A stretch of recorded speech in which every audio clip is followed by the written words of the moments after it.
Sí, muchas gracias. Yo tenía aquí un resumen, pero me lo han resumido bastante bien, así que no hace falta que diga más. ¿Cómo estás? Bien. ¿Estás nerviosa? No tanto, no. Podría ser peor. Podría ser peor. Bueno, como bien ha dicho, nos encontramos ante una novela gráfica que trata el tema de las brujas y trata muchos más temas. Trata del colonialismo, trata de la mecánica de relaciones, trata de, digamos incluso de la historia de Argentina, hemos estado hablando antes. Y empezamos por el principio, que es por el título. Yo he buscado Gualicho en Google como buena persona de mi generación y me han salido dos cosas. ¿Qué es Gualicho? Gualicho es originalmente una palabra en mapudungún, que es el idioma que hablan los mapuches, la gente que vivía originariamente en el sur de Argentina. Y en su significado original significa algo así como una especie de entidad maligna, un demonio, una presencia. No tiene una traducción muy fiel al español, tiene un significado por sí mismo que no se termina de traducir bien. Pero en Argentina, en el español rioplatense, nosotros le decimos gualicho a embrujo, básicamente. Y engualichar a alguien es embrujar a alguien. Generalmente se usa engualichar como verbo cuando le haces algo a la otra persona para que la otra persona se enamore. Tiene que ver con esa especie de embrujo, pero se usa para todo tipo de embrujos.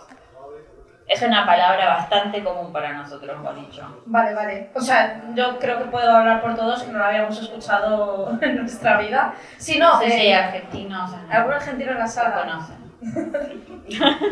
Se podría decir con bastante claramente que podría ser tu novela gráfica menos autobiográfica.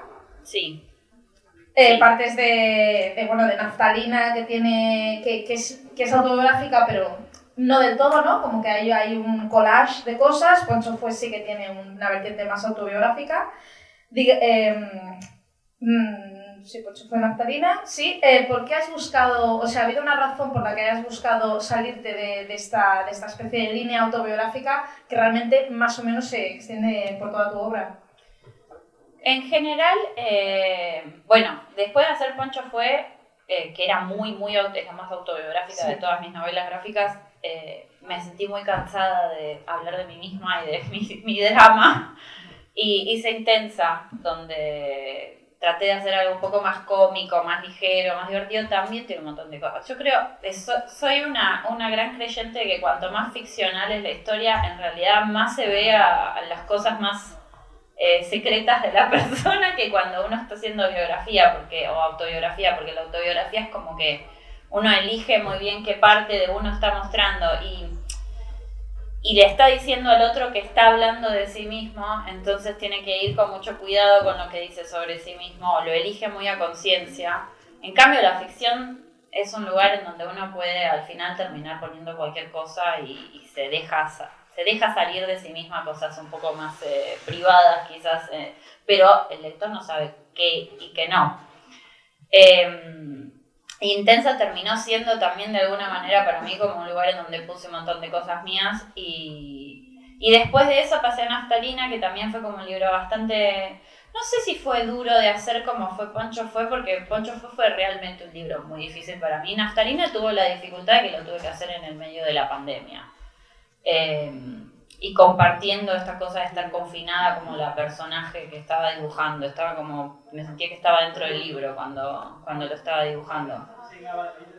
Pero mi idea había sido siempre como hacer un libro más autoficcional o más autobiográfico y pasar al siguiente y hacer un libro ficcional y terminé pasando a este libro. Yo tenía algunas ideas, y también siempre el plan fue hacer un libro como más cercano a la realidad o más costumbrista y saltar a un libro de género.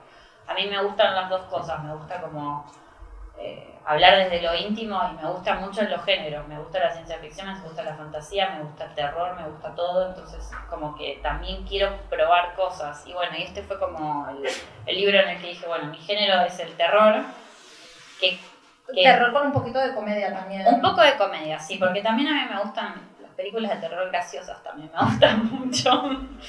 Y sí, el terror como género no necesariamente tiene que dar miedo, está más vinculado como con ciertos símbolos, con cierto lenguaje, más allá de lo que genera después. No, se diría, o sea, yo lo primero que me viene a la cabeza quizás sería una obra más de terror psicológico, más que de un terror ahí... Sí, o sea, y es un terror también como que invade. Y también hay partes que ni siquiera intentan ser realmente Sí, eso es verdad. de dar miedo, que la idea era como ridiculizar algo, no estaba intentando asustar tampoco. Claro. Bueno, pero un poco de miedo sí que da un poquito. Entonces se podría decir que la siguiente será más autobiográfica, será más explícitamente. En la siguiente estoy tratando de hacer algo muy extraño, que es como escribir una especie de cosa autoficcional, no autobiográfica. Y bueno, sobre todo porque es una especie de imaginemos cómo podría llegar a ser el futuro. Estoy escribiendo algo que va a pasar en el futuro. Un poco intensa, ¿no? Al final ciencia ficción. Sí, es un poco más, está como más pegado a la ciencia ficción lo que estoy escribiendo ahora. Qué guay, qué guay. Pues hablando del género y de la temática, ¿no? Al final es una novela gráfica que trata de la temática de las brujas. Y bueno, antes lo he preguntado un poco así entre bambalinas, que si es por una relación tuya con el esoterismo o porque realmente te gusta el tema de las brujas. Y si nos podrías explicar un poquito tu relación con este mundo de las brujas. A ver, primero, hay varias razones por las que me metí en este libro. Una de las razones es porque me interesa mucho como la relación entre el hombre, la naturaleza, el surgimiento del animismo como semilla de lo que después se terminó transformando en la mitología y que después terminó evolucionando en el politeísmo y después terminó evolucionando en nuestras religiones modernas. Y siempre, o sea, cuando empecé a leer un poco más sobre eso, me interesó mucho el tema de que en esa raíz, en ese origen, había como una importancia, se le daba una importancia muy grande a la feminidad y a la mujer como ese factor de conexión con la naturaleza, y que a medida que se fue estructurando la sociedad de una manera más patriarcal, se corrió a la mujer de ese lugar. Y sobre todo las religiones terminaron siendo como muy patriarcales en ese sentido. Entonces es como, eso siempre me interesó un montón. Y después también en algún momento me puse a leer más sobre la casa de brujas en la época medieval y sobre Salem y sobre qué es lo que pasa en Salem y nada, y terminé interesándome también, qué sé yo, después leer a Mona Jollet, que yo ya estaba haciendo el libro y una amiga me dio el libro de Sorcières, ¿cómo se llama? Lo leí en francés. No sé cómo se llama en... Brujas se llama. Brujas. Que habla un poco de como la figura de la mujer, digamos, adulta, mayor de, digamos, 40, que se queda soltera o que es soltera y que vive sola y que no tiene hijos. Y como cuál es el lugar de ese tipo de mujer en esta sociedad. Y yo creo que también es un libro que refleja un poco que yo estaba acercándome a mi crisis de los 40, en esa situación, sin hijos y sin pareja. Y que nada, es como... también tiene algo de eso, un poco como de descubrir otra cosa y nada, y de pensar un poco en ciertos personajes que hay en mi familia.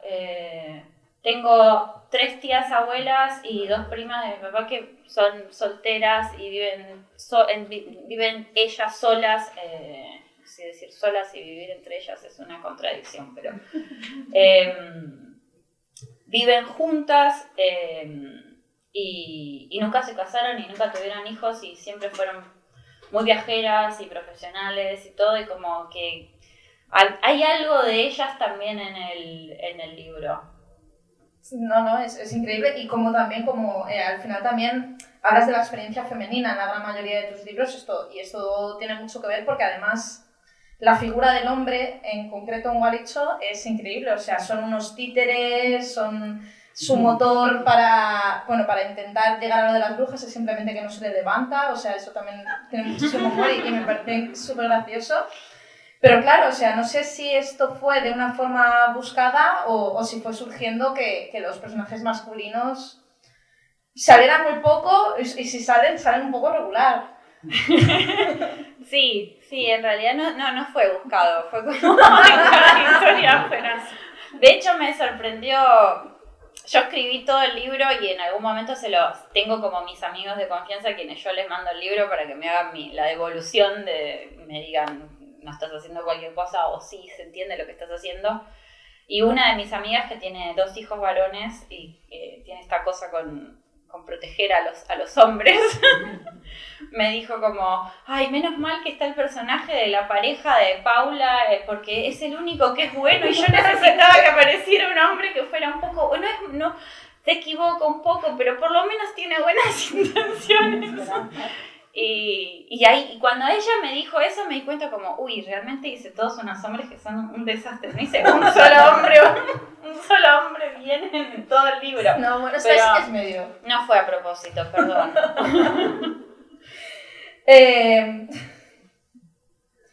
Vale, seguimos con esta forma de hablar, ¿no? De la experiencia femenina y de la historia de Argentina, ¿no? Porque al final hablas desde 1740, que fue una novela, hasta el momento de hoy, y antes he preguntado, lo cual es un poco de trampas, pero incluso hay ciertos motivos que se ven en la obra que hablan de lo que fue la realidad hace varios años, como el momento que hacen el aborto, y como que quizás a mí me resonaba bastante con lo que estaba pasando en Argentina hace no tanto. Sí, hubo... Es que en realidad el libro tardé un montón de tiempo en trabajarlo y en hacerlo, y todas las historias están tan separadas que cada historia tiene como su propia influencia y su propio tema sobre el cual gira. Y bueno, había leído el libro de Sorcier de Brujas de Mona Cholet y estaba como interesada en ese tema, y al mismo tiempo se estaba debatiendo la ley del aborto legal en Argentina, entonces es como que había algo ahí de la curandera, de la mujer que practica cierto tipo de medicina sin tener, y nada, terminé hablando un poco de eso, y de estos hombres que aparecen ahí para interrumpir lo que están haciendo. Y que no solo son hombres, ¿no? Que también es el catolicismo en sí, la religión. Sí. Así que, no sé, muy acertado y muy interesante también. Hablando del género de terror, haces una referencia que a mí, y creo que en esta casa nos gusta especialmente, haces una mención a Mariana Enríquez. Sí. No, porque ya ha estado aquí y ha dado como mini masterclasses y tal, y es muy querida en Barcelona por lo general. ¿Hay algo, me imagino que hay algo que quizás te haya inspirado? Sí, no, leí Nuestra parte de noche también cuando estaba empezando a escribir el libro, y también hay algo ahí de ella y de Samantha Schweblin y de Fernanda Melchor y de Irene Solá también. Para mí hay como, no sé, estuve leyendo todo este último tiempo un montón de historias de mujeres, de brujas, de la actualidad, del pasado, no sé, Temporada de Tormentas, ese libro de Fernanda Melchor, ¿no? Ese libro a mí me encanta también. Pero sí, Nuestra parte de noche y Mariana Enríquez, y como para mí era tan como que quería también hacer mi propia versión de un libro de terror como los de ella, que la terminé referenciando, nombrando dentro del libro, por eso. No, es increíble. E incluso hay una pequeña referencia a Bolaño, que hay un momento que salen como imágenes de cosas que tiene por casa y sale sí, no, hay una parte del libro donde hay un montón de nombres de libros que me gustan. Simplemente que te gustan, ¿vale? Sí. Pero sí, no, lo de Mariana, o sea, es bastante heavy y creo que se nota, ¿no? Que te has leído una parte de la noche. Vale, sí. Hablando de la estructura, claro, yo digo, quizás Bolaño tiene algo que ver, pero no, es simplemente que te gusta. Pero hablamos de la estructura. Digamos que este libro no tiene una estructura sencilla, ¿no? Es un ir y venir, es un flashback, flash forward todo el rato. Quería hablarte un poco cómo llegaste a este tipo de narrativas y Sí, ¿cómo lo construiste? En el sentido de que construiste una historia narrativa lineal y luego fuiste saltando, o ¿cómo surgió? Realmente fue un lío, no sé muy bien qué hice. Fui para atrás, fui para adelante. En un momento sabía que era lo que quería contar y tenía todos estos personajes, pero tenía que dividirlos en diferentes historias. Yo dibujé 140 páginas y después las descarté y las volví a dibujar. Porque había 2 historias que en realidad eran una sola y después me di cuenta que las tenía que separar. Así que fue un poco caótico el proceso de hacer el libro. Pero la idea en un momento, o sea, como que en un momento tuve como un pequeño así como obstáculo, que fue que yo quería contar la historia tenía muy seguro que quería contar la historia de las brujas. Yo tengo un amigo que es editor de cine, no sabe nada de cómics, pero es como siempre es como mi mejor feedback con el libro. Yo siempre le muestro todo lo que hago a él y él es el que más rápido entiende qué es lo que yo quiero hacer y me hace las mejores devoluciones. Con todos los libros ya. Y cuando le mostré esto, otra vez volvió a hacerme ese clic de lo que vos necesitas es como olvidarte de tratar de explicar qué es lo que está pasando con las brujas y hacer que cada una de las historias funcione sola. Y ahí cambié, en ese momento como que yo ya estaba como diciendo, me parece que esto no está funcionando bien, entonces ahí decidí reestructurar todo y terminó quedando esto, pero tuvo como un momento de primera escritura, empecé a avanzar con eso y después retrocedí y volví a reacomodar las cosas y volver a empezar. Claro. Así que fue un poco difícil. Lo que yo tenía de idea desde el principio cuando empecé a escribir era que yo quería escribir una historia donde hubiese una especie de caleidoscopio y la historia de estos 3 personajes se viera siempre como en el fondo del relato y que los que estuvieran hablando los protagonistas de las historias fuesen siempre otros personajes. Y más cerca o más lejos aparecen estos personajes de estas 3 mujeres que terminan como deslizando información sobre qué es lo que está pasando en la vida de ellas, pero que uno un poco lo entienda, pero que no sea el núcleo de cada una de las historias. Me acuerdo que cuando le conté también esto a otro amigo, que le dije, tengo la idea de contar una historia de esta manera, me dijo, es como el Ciudadano Kane, que yo lo vi Ciudadano Kane hace 1.000 millones de años y no me la acordaba para nada. Sí, es verdad, es como Ciudadano Kane. Y después la volví a ver y fue como, sí, es un poco eso, es como que cada personaje va armando como el perfil del personaje principal. Y eso fue un poco lo que quería hacer.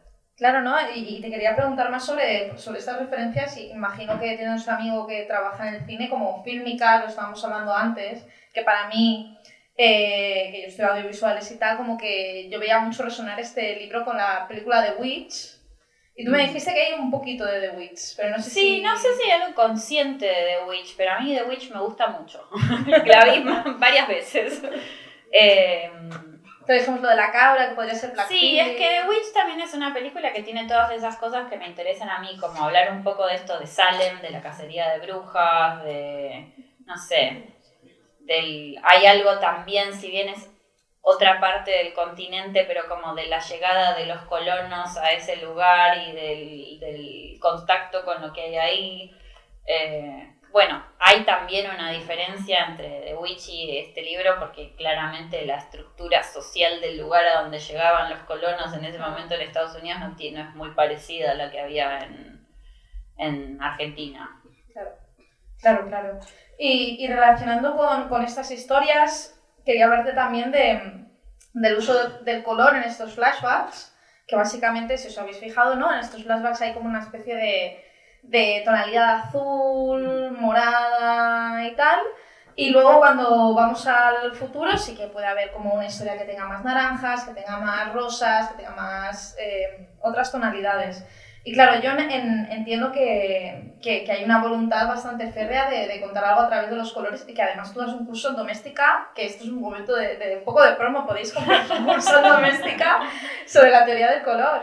Sí, bueno, sí, yo siempre estoy tratando de usar nuevas paletas de color y maneras nuevas de usar el color como recurso narrativo, pero a veces también es un poco como lo que me viene a mí a la cabeza, como que no sé, pensaba en que el verde y el violeta son dos colores que están como muy conectados con la brujería, y que el violeta, esto es muy de mi taller de doméstica, pero el violeta, por ser el color que está pegado con el ultravioleta, es como el color que está más cercano con lo que con lo que no se ve.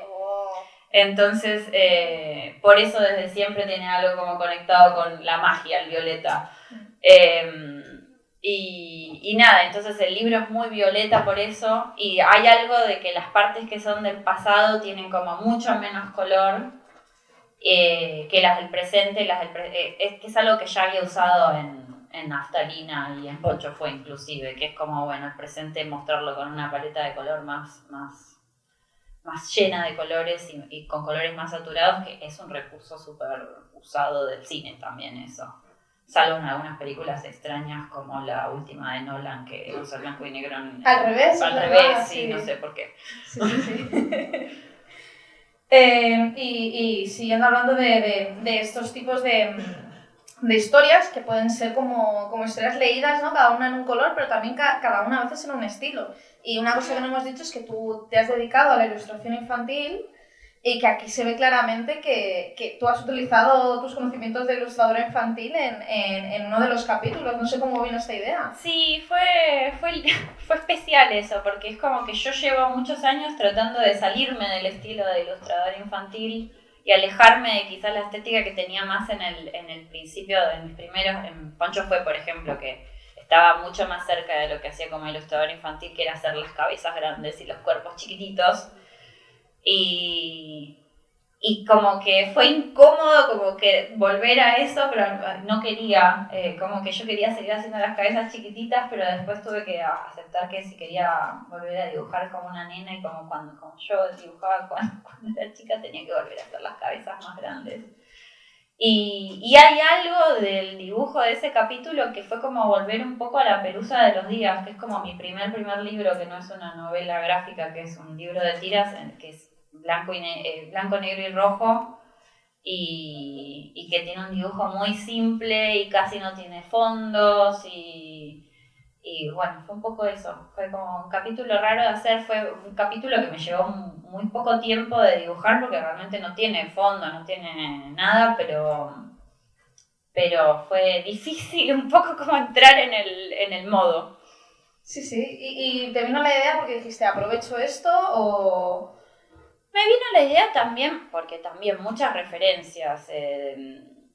Mi cosa favorita son los monstruos. El libro de Emil Ferris, que también es el diario de una nena, que me encanta ese libro. Ahora creo que va a salir la segunda parte finalmente.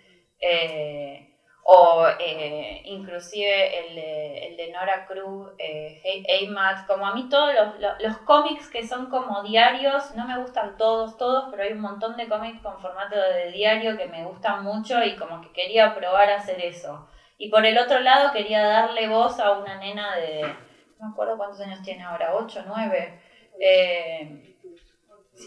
Sí, por ahí. Sí. 11. Yo me olvidé.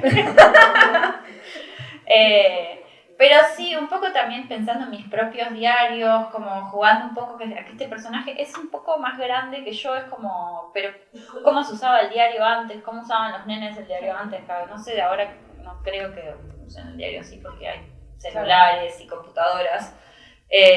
Pero a mí me encantaba pegar todo en el diario, escribir, hacerle dibujitos, los tachones, faltas de ortografía, y siempre me da un montón de vergüenza leerme a mí misma y ver lo mal que escribía con la falta de ortografía, y qué cursi que era todo lo que escribía.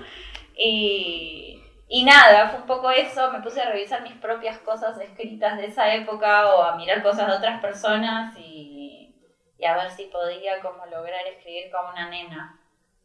Qué guay, qué guay. Pues sí, y bueno, ya estamos casi cerrando. ¿Vamos bien de tiempo? Sí, vamos bien de tiempo. No sé si queréis añadir un poco más. Quería un poco más ya cerrar, de hablar de eso, de este proyecto nuevo. Has hablado como muy por encima, pero no sé si quieres añadir algo este proyecto más autobiográfico, hablando ahí de los diarios? Estoy recién empezando a escribirlo. De hecho, dibujé algo porque tenía que aplicar para una residencia, pero está como muy... En realidad, al mismo tiempo es un libro que estoy haciendo hace un montón de tiempo, porque la primera cosa que hice de ese libro es del 2006. Es lo primero que hice. Pero es un libro que he ido como avanzando y lo abandono y lo voy cambiando de formato. Al principio eran tiras, después hice un intento como casi de un libro álbum y ahora lo terminé adaptando a una novela gráfica y cada vez le agrego como más niveles de no sé, no niveles de lectura, pero lo complejizo más al libro y ahora creo que finalmente estoy lista para hacerlo. Un poco lo mismo que me pasó con Naftalina, que Naftalina también era un libro que venía haciendo hacía mucho tiempo. Ya necesitas una pandemia para ponerte... Sí, en realidad empecé antes de la pandemia, pero hubo un momento en donde yo sentí que ya estaba como lo suficientemente masticado ese tema como para que pudiese ponerme a hacer ese libro que había querido hacer durante un montón de tiempo, pero que todavía estaba como, no, me parece que esto todavía no sé cómo hacerlo. Y ahora me pasó con el otro libro que en un principio siempre se llamó Sarita Roja, pero no sé cómo se va a llamar, porque creo que entre las cosas que cambiaron tanto, el título ya no tiene sentido como lo tenía antes, pero es eso. Genial, pues si queréis pasamos a la ronda de preguntas o aún cómo vamos. Sí, bueno, si quieres seguimos hablando de lo que estábamos hablando, de cómo esta parte autobiográfica también, o sea, quiero hablar de lo de la solterona que estábamos hablando antes y de cómo sí. la figura ha salido como en el libro y cómo tú le has dado como un ejemplo distinto. Sí, un poco lo de Mona Ayolet, la idea por ahí. De ver a esta mujer que queda soltera y que no tiene hijos como la loca de los gatos, básicamente. Sobre todo cuando soy yo y termino teniendo 3 gatos, no sé por qué. Pero fue como un poco que a mí misma me atrapó esa figura yo creo que tuve mi crisis de los 40 un poco adelantada, la tuve mientras estaba escribiendo el libro. Y me agarró un ataque de pelea con eso y entonces estaba haciendo este libro y por eso fue que mi amiga me prestó el libro de brujas y como que ahí empecé a pensar como, ¿por qué estoy como peleándome con esto si al final yo tengo una vida más parecida a la que hacían mis tías que a la... Claro.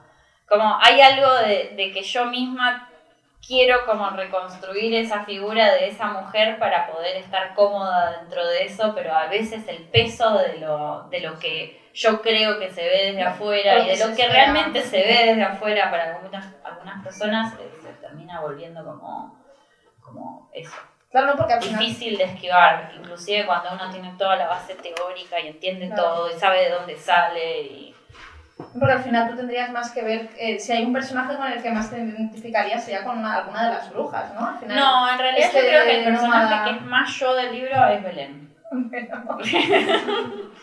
Es el personaje que está encerrado en su casa, ese soy yo. Y con los mensajes. Sí, que hablo un poco de mis momentos de agorafobia de ese personaje y sí, hay algo de ese... Es como... Creo que ninguno de los otros personajes me termino de identificar mucho. Hay algo de lo de las brujas que tiene que ver conmigo, pero es como más una proyección más que una identificación. Y el personaje de Belén sí es como que casi que lo sentí como si fuese un alter ego mío. Claro. Más que cualquier otro. Es como una parte de mí, claramente no estoy encerrada en mi casa en este momento como ese personaje, pero hay algo de ese personaje que tiene mucho de mí. Pero claro, estás un poquito más bruja, nómada, yendo por ahí, hechizando. Sí, no sé igual, no sé si... Bueno, es que todos los personajes al final tienen... En los libros siempre todos los personajes tienen algo de uno, inclusive los hombres, todos. Bueno, es que yo aquí ya me he quedado un poco. Si quieres, pasamos a la... ¿Sí? Venga, ronda de preguntas. ¿Alguien le puede acercar un micro, por favor?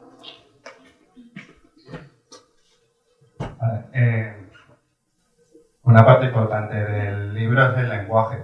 Sí. Cómo hablan diferente al castellano español. cómo incluso diferentes personajes usaban diferentes fonéticas para referirse a palabras, cómo ha sido este trabajo de exploración del lenguaje y eso, nos explica un poco la decisión de por ello. Sí, fue... A ver, que otro tema que a mí me fascina es un poco el nacimiento del voceo en Latinoamérica, cómo es que nosotros voceamos y en España no se vocea.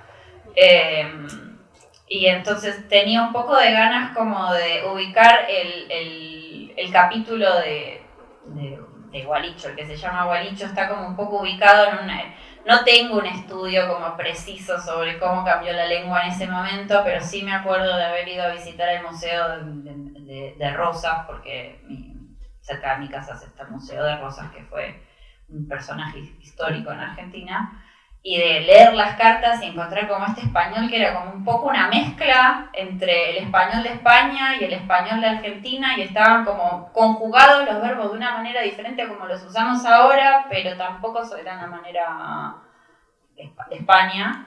Entonces quise jugar un poco a hacer esa mezcla, imaginarme cómo sería ese cambio, también pensando un poco que estos tres personajes vienen de España, entonces hablaban como españolas y después van cambiando la manera de hablar.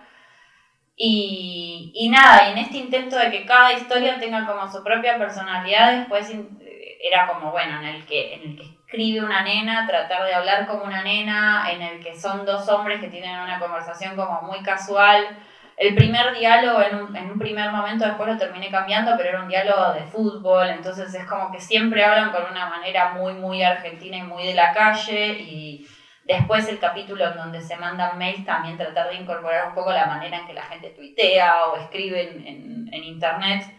Como que quería un poco que cada uno respetara la personalidad y la manera de la oralidad y esa forma rioplatense. Espero que no sea muy difícil de leer, pero...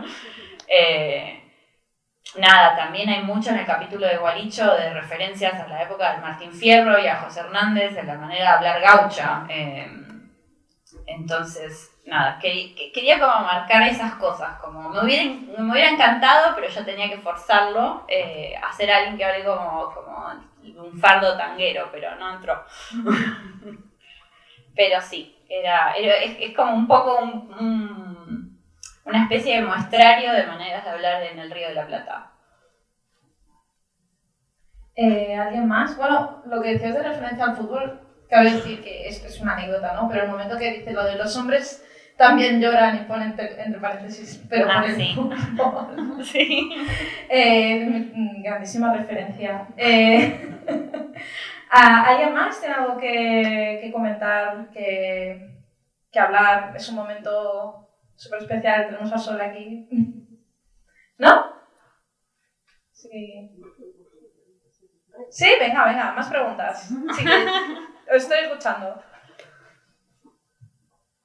Bueno, has hablado de que quitaste 160 páginas, las volviste a empezar. Es algo que ya te ha pasado previamente en otros trabajos. Sí. Pero aún así nos plantas una novela de casi 300-400 páginas. Sí, igual, a ver, de las 140 páginas que hice, hay algunas que las redibujé porque cambié de técnica, porque estaba haciéndolo en papel y me di cuenta que me iba a volver loca con el escaneo y el limpiado y decidí hacerlo en digital. El próximo libro juro que lo voy a hacer en digital y no voy a intentar hacer ninguna otra cosa en papel.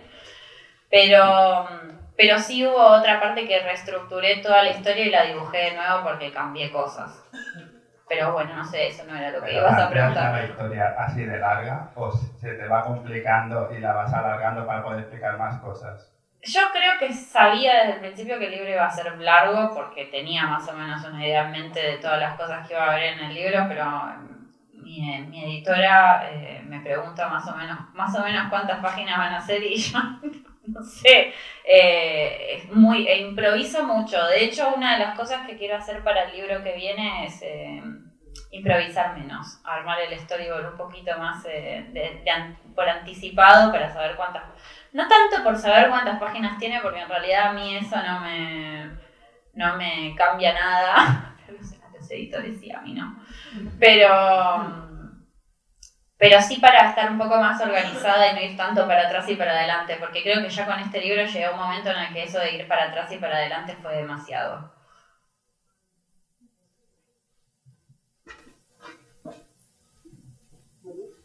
Sí, ahí hay otra. Bueno, yo era por comentar un poco también la cantidad de temas, ¿no?, que salen en cada capítulo. Hay como eso, lo que explicabais, no solamente un lenguaje diferente, un enfoque, unos personajes, una habla, pero también hay temáticas. En cada capítulo se podría decir que tú abordas algunos temas más que otros. Y por ejemplo, cuando hablabas del capítulo sobre Belén, ¿no?, que es una claustrofóbica, realmente tú lo que nos estás contando es un poco también ¿no?, la realidad de tanta gente, ¿no?, que sufre este tipo de...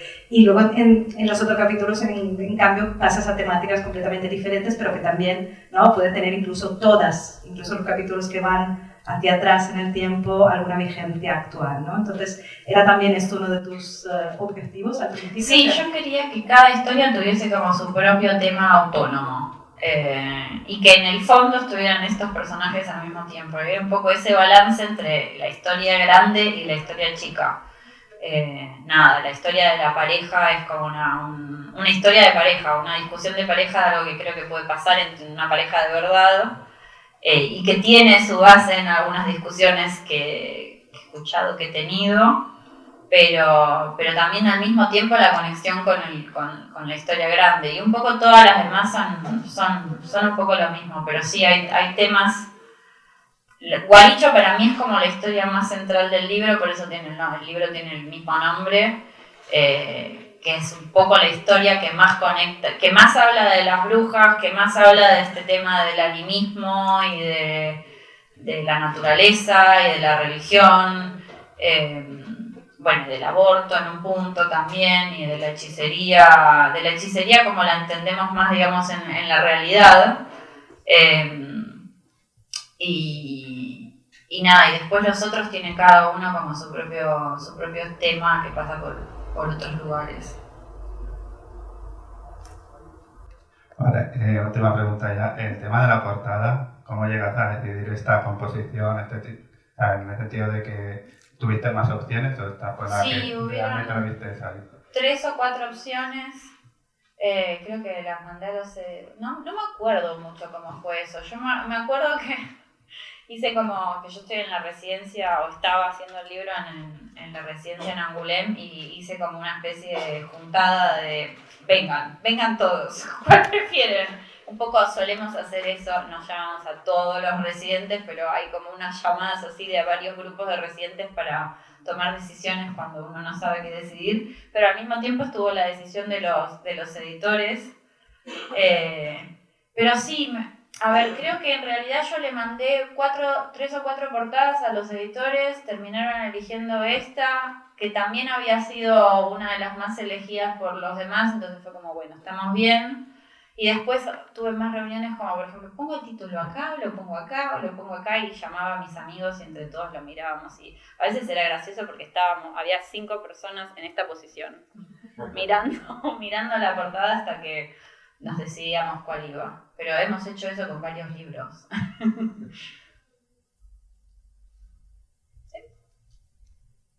¿Puedes decir alguno de los libros? El de Edith Chambon, Ma famille imaginaire, que acaba de salir en Francia. Algunas cosas de Lea Muraviec. No sé, también hemos ayudado a Antonio Hitos también alguna que otra vez, no con la portada, pero con otras cosas. Pero sí, ese tipo de reuniones, no sé, hay gente que no sé si está publicada en España y no la conocen, Louis Bouillon, pero siempre, cada tanto aparece algo pero no todos estamos en las reuniones de todos, es un poco informal quien es convocado para ayudar en ese momento con algo gráfico. Pues genial, si todo guay, damos por finalizado esta charla y pasaríamos a que os firme vuestros ejemplares. Así que muchísimas gracias a todos por venir Muchas gracias por venir. Y gracias a Sole, que es un sol.